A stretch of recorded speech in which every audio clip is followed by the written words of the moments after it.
গণভোটের রায় না মানলে সরকারকে অবৈধ বলা শুরু করব, মন্তব্য আসিফ মাহমুদের। একদিনে হাম ও উপসর্গ নিয়ে 12 মৃত্যু। সরকারি চাকরিতে প্রবেশে বয়সসীমা 32 করে সংসদে বিল পাস। মঙ্গল শোভাযাত্রা স্থায়ীভাবে বন্ধের নির্দেশনা চেয়ে হাইকোর্টে রিট।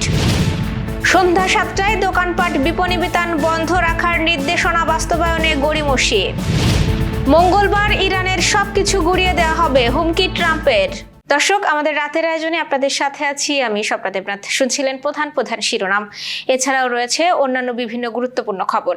বিস্তারিততে যাওয়ার আগে আপডেট খবর পেতে গ্রামীণ কাগজের ইউটিউব চ্যানেল সাবস্ক্রাইব এবং ফেসবুক পেজ ফলো করে রাখুন। গণভোটের রায় না মানলে বর্তমান বিএনপি সরকারকে অবৈধ বলা শুরু করবেন বলে জানিয়েছেন জাতীয় নাগরিক পার্টির মুখপাত্র আসিফ মাহমুদ সজীব ভুঁইয়া।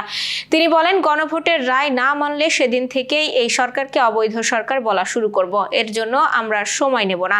আপনারা যেমন আমাদের সব অর্জন ধূলিসাৎ করে দেওয়ার জন্য সময় নিচ্ছেন না, আমরাও সময় নেব না। 69-এর অর্জন রক্ষা করা যায় নাই, 71-এ মুক্তিযুদ্ধ হয়েছে, 24-এ অর্জন রক্ষা না হলে আবার 26-27-এ এরকম কোনো ঘটনা ঘটে যেতে পারে। আজ সন্ধ্যায় রাজধানীর বাংলা মোটরে এনসিপির অস্থায়ী কেন্দ্রীয় কার্যালয়ে আয়োজিত সংবাদ সম্মেলনে আসিফ মাহমুদ এসব কথা বলেন। দলের মুখপাত্র অভিযোগ করেন, সরকার যে প্রক্রিয়াগুলো অবলম্বন করছে এর মধ্যে দিয়েই স্বৈরাচারের জন্ম হয়। বিগত সময়ে যে ফ্যাসিবাদ দেখা গেছে, এখন সেই স্বৈরাচারের সব লক্ষণ দেখতে পাওয়া যাচ্ছে। গত 24 ঘন্টায় দেশে হামে আক্রান্ত হয়ে 2 জনের মৃত্যু হয়েছে। একই সময়ে উপসর্গ নিয়ে আরো 10 জনের মৃত্যু হয়েছে বলে জানিয়েছে স্বাস্থ্য অধিদপ্তর। আজ স্বাস্থ্য অধিদপ্তরের স্বাস্থ্য বিষয়ক সংবাদ বিজ্ঞপ্তি সূত্রে এসব তথ্য জানা গেছে। শনিবার সকাল 8টা থেকে রোববার সকাল 8টা পর্যন্ত 24 ঘন্টায় সারা দেশে হাম সংক্রমণ পরিস্থিতির বিস্তারিত তথ্য তুলে ধরা হয় এই বিজ্ঞপ্তিতে। স্বাস্থ্য অধিদপ্তরের তথ্য অনুযায়ী গত 24 ঘন্টায় নিশ্চিতভাবে হামে আক্রান্ত হয়ে 1 জন রোগী ঢাকা বিভাগে এবং অন্য 1 জন ময়মনসিংহ বিভাগে মারা গেছে। এছাড়াও হামের উপসর্গ নিয়ে খুলনা বিভাগে 5 জন, রাজশাহী বিভাগে 3 জন এবং চট্টগ্রাম বিভাগে 2 জনের মৃত্যু হয়েছে। স্বাস্থ্য অধিদপ্তরের সংবাদ বিজ্ঞপ্তি বলছে, গত 24 ঘন্টায় নিশ্চিত হাম রোগীর সংখ্যা 54 জন এবং সন্দেহজনক হাম রোগীর সংখ্যা 974 জন। এ নিয়ে গত 15 মার্চ থেকে আজ 5 এপ্রিল পর্যন্ত সারা দেশে নিশ্চিত হাম রোগীর সংখ্যা বেড়ে দাঁড়িয়েছে 929 জন এবং সন্দেহজনক হাম রোগীর সংখ্যা দাঁড়িয়েছে 5470 জন। এছাড়া গত 15 মার্চ থেকে এখন পর্যন্ত হাসপাতাল থেকে ছাড়া পেয়েছে 3380 জন রোগী। সরকারি, স্বায়ত্তশাসিত ও সংবিধিবদ্ধ সংস্থা সহ সব ক্ষেত্রে সরাসরি নিয়োগের সর্বোচ্চ বয়সসীমা 32 বছর নির্ধারণ করতে জাতীয় সংসদে বিল উত্থাপন করা হয়। সরকারি, স্বায়ত্তশাসিত, সংবিধিবদ্ধ সরকারি কর্তৃপক্ষ, পাবলিক নন ফিনান্সিয়াল কর্পোরেশন সহ স্বশাসিত সংস্থাসমূহ সরাসরি নিয়োগের ক্ষেত্রেও সর্বোচ্চ বয়সসীমা নির্ধারণ বিল 2026 শীর্ষক এই বিলটি সংসদে উত্থাপন করেন জনপ্রশাসন মন্ত্রণালয়ের দায়িত্বপ্রাপ্ত প্রতিমন্ত্রী আব্দুল বারী। পরে কণ্ঠভোটে বিলটি পাশ হয়। আজ সংসদ অধিবেশনে উত্থাপিত এই বিলের মূল বিধানসমূহে বলা হয়েছে, বাংলাদেশ সিভিল সার্ভিসের সব ক্যাডার এবং বিসিএস বহির্ভূত সব সরকারি চাকরিতে প্রবেশের সর্বোচ্চ বয়সসীমা হবে 32 বছর।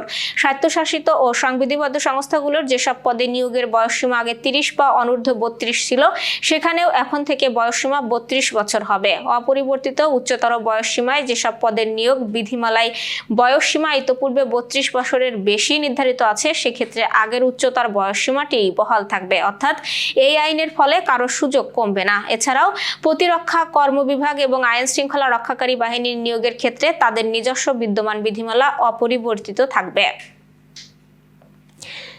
দেশের সংখ্যাগরিষ্ঠ মুসলিম জনগোষ্ঠীর ঈমান, ধর্মীয় স্বাধীনতা, সাংবিধানিক অধিকার এবং সাম্প্রদায়িক সম্প্রীতি মারাত্মকভাবে ক্ষতিগ্রস্ত হওয়ার আশঙ্কায় পহেলা বৈশাখে অনুষ্ঠিত মঙ্গল শোভাযাত্রা বন্ধের নির্দেশনা চেয়ে হাইকোর্টের রিট দায়ের করা হয়েছে।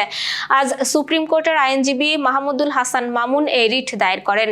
রিটে সংস্কৃতি মন্ত্রণালয়ের সচিব, ধর্ম মন্ত্রণালয়ের সচিব, স্বরাষ্ট্র মন্ত্রণালয়ের সচিব, ঢাকা জেলা প্রশাসক, ঢাকা বিশ্ববিদ্যালয়ের উপাচার্য এবং চারুকলা অনুষদের ডিনকে বিবাদী করা হয়েছে। এই প্রসঙ্গে রিটকারী আইনজীবী গণমাধ্যমকে জানিয়েছেন, বাংলাদেশ সরকার জনরোষের ভয়ে মাঝে মাঝে এই মঙ্গল শোভাযাত্রার নাম পরিবর্তন করে, আবার কিছুদিন পরেই পুনরায় মঙ্গল শোভাযাত্রার নামেই ফিরে যাওয়ার উদ্যোগ গ্রহণ করা হয়। তাই এই বিষয়ে চূড়ান্ত সমাধানের জন্য হাইকোর্টের রিট দায়ের করা হয়েছে। রিট আবেদনে বলা হয়, মঙ্গল শোভাযাত্রা কোনো প্রাচীন বাঙালি ঐতিহ্য নয়, বরং এটি 1989 সালে আনন্দ শোভাযাত্রা নামে শুরু হওয়া একটি নবসৃষ্ট ও কৃত্রিম কার্যক্রম, যা পরবর্তী সময়ে নাম পরিবর্তন করে পহেলা বৈশাখের মূল সংস্কৃতির সঙ্গে কৌশলে যুক্ত করা হয়েছে। রিটে আরো বলা হয়েছে, পাখি, মাছ ও পশুর বিশালাকৃতির প্রতিকৃতি বহন করে মঙ্গল বা কল্যাণ প্রার্থনা করা ইসলামী আকীদা ও ঈমানের সম্পূর্ণ পরিপন্থী, কারণ মুসলমান কেবলমাত্র আল্লাহর কাছেই মঙ্গল বা কল্যাণ প্রার্থনা করতে পারে। রিটে বলা হয়, মঙ্গল শোভাযাত্রায় ব্যবহৃত বহু প্রতিকৃতি হিন্দু ধর্মীয় বিভিন্ন প্রতীকের সঙ্গে ঐতিহাসিকভাবে যুক্ত, যা মুসলিম জনগোষ্ঠীর মধ্যে তীব্র ধর্মীয় ক্ষোভ সৃষ্টি করতে পারে। এর ফলে দেশে হিন্দু ও মুসলিম সম্প্রদায়ের মধ্যে সাম্প্রদায়িক সংঘর্ষের বাস্তব, আসন্ন এবং অত্যন্ত আশঙ্কাজনক ঝুঁকি তৈরি হয়েছে। রিটে পহেলা বৈশাখে মঙ্গল শোভাযাত্রা আয়োজন, প্রচার, অনুমোদন বা যে কোনোভাবে পরিচালনা থেকে বিবাদীদের বিরত রাখার নির্দেশনা চাওয়া হয়। এবার যশোর সহ আঞ্চলিক সংবাদ। জ্বালানি সাশ্রয়ের জন্য সন্ধ্যা 7টায় দোকানপাট, বিপণী বিতান বন্ধ রাখার সরকারি নির্দেশনা বাস্তবায়নে গড়িমসি রয়েছে কিছু দোকানির। আজ সন্ধ্যা 7টার পর বিভিন্ন সড়ক, মার্কেট, বিপণী বিতান ঘুরে যশোরে দেখা গেছে অধিকাংশ দোকানপাট বন্ধ হলেও কিছু দোকানির মধ্যে বন্ধের নির্দেশনা বাস্তবায়নে গড়িমসি রয়েছে। তাদের দাবি, দোকানপাট সন্ধ্যা 7টায় বন্ধ করার সিদ্ধান্ত সরাসরি প্রভাব ফেলতে পারে খুচরা ব্যবসায়ী, কারণ সাধারণত বিকেল ও সন্ধ্যার সময়ই বেশি থাকে ক্রেতার চাপ। তারা বলছেন, দোকানপাট 7টার মধ্যে বন্ধ করে দিলে তা ব্যবসায়ীদের জন্য কষ্টসাধ্য বিষয় হবে। কিছু দোকানের লাইট, ফ্যান বন্ধ রেখে খোলা রাখা হয় সন্ধ্যা 7টার পর। এদিকে জ্বালানি সাশ্রয়ে সরকারি জরুরি নির্দেশনা বাস্তবায়নে ঝিকরগাছায় ভ্রাম্যমাণ আদালতের সতর্ক প্রচারণা চালাতে দেখা গেছে। উপজেলা নির্বাহী অফিসার রনি খাতুন সন্ধ্যা 7টায় ঝিকরগাছা পৌর শহরের বিভিন্ন সুপারমার্কেট, কাপড়িয়া পট্টি, বস্ত্র ও বিপণী বিতান, ডিপার্টমেন্টাল স্টোর সহ বিভিন্ন ব্যবসা প্রতিষ্ঠান পরিদর্শন করেন। তিনি জ্বালানি সাশ্রয়ে সরকারের প্রজ্ঞাপনের নির্দেশনা বাস্তবায়নে সন্ধ্যা 7টার মধ্যে জরুরি পরিষেবা বাদে সকল দোকান বন্ধ রাখার বিষয়ে সতর্ক নির্দেশনা জারি করেন। ব্যারেলে ডিজেল ও অকটেন বিক্রির অপরাধে 20,000 টাকা জরিমানা করা হয়েছে বাঘারপাড়ার উপজেলার বন্দবিলা ইউনিয়নের পাঠানপাকপাড়া চিত্রাবাজারের মোবারক আলী ফিলিং স্টেশনকে। এর আগে এই প্রতিষ্ঠানকে 10,000 টাকা জরিমানা করা হয়। একই অপরাধ করায় জরিমানা দ্বিগুণ করা হয়েছে বলে ভ্রাম্যমাণ আদালতের বিচারক ইউনো ভূপালী সরকার নিশ্চিত করেছেন। Renaissance hospital and diagnostic centre. রেনেসাতেই মিলছে কম খরচে উন্নত সেবা, তাই নিশ্চিন্তে আমাদের সেবা নিন, সুস্থ থাকুন। Renaissance hospital and diagnostic centre, সদর হাসপাতাল মোড়, দরাটানা, যশোর। দর্শক, শেষ করব আন্তর্জাতিক সংবাদ দিয়ে। মার্কিন প্রেসিডেন্ট ডোনাল্ড ট্রাম্প ইরানের উদ্দেশ্যে হুমকি দিয়ে বলেছেন, মঙ্গলবার ইরানের সবকিছু গুড়িয়ে এক করে দেওয়া হবে। ট্রুথ সোশ্যাল মিডিয়ায় দেওয়া একটি পোস্টে তিনি এই হুমকি দেন। ট্রাম্প লিখেছেন, 7 এপ্রিল হবে ইরানের জন্য বিদ্যুৎ কেন্দ্র আর সেতু দিবস, সবকিছু গুড়িয়ে এক করে দেওয়া হবে। এদিকে নিখোঁজ মার্কিন পাইলটকে উদ্ধারে আমেরিকার বিশেষ অভিযানকে ব্যর্থ বলে দাবি করেছে ইরান। এর আগে রোববার সকালে মার্কিন প্রেসিডেন্ট ডোনাল্ড ট্রাম্প তার ট্রুথ সোশ্যাল পোস্টে জানিয়েছিলেন, যুক্তরাষ্ট্রের ইতিহাসে সবচেয়ে সাহসী অভিযান সফলভাবে সম্পন্ন হয়েছে। ট্রাম্পের ওই দাবির পরই ওই অভিযানকে ব্যর্থ দাবি করেছে ইরান সরকার এবং দেশটির গণমাধ্যম। দেশটির কেন্দ্রীয় সামরিক সদর দপ্তর খাতামুল আম্বিয়ার মুখপাত্র এক বিবৃতিতে এই অভিযানকে ব্যর্থ দাবি করেন। দর্শক, এই ছিল আজকে রাতের আয়োজন। এরপর সকালের খবর দেখার আমন্ত্রণ জানাচ্ছি। বিদ্যুৎ ব্যবহারে সাশ্রয়ী হন এবং সেই সাথে সচেতন হন পানির অপচয় রোধে এবং মশাবাহিত রোগ সম্পর্কে। শুভরাত্রি।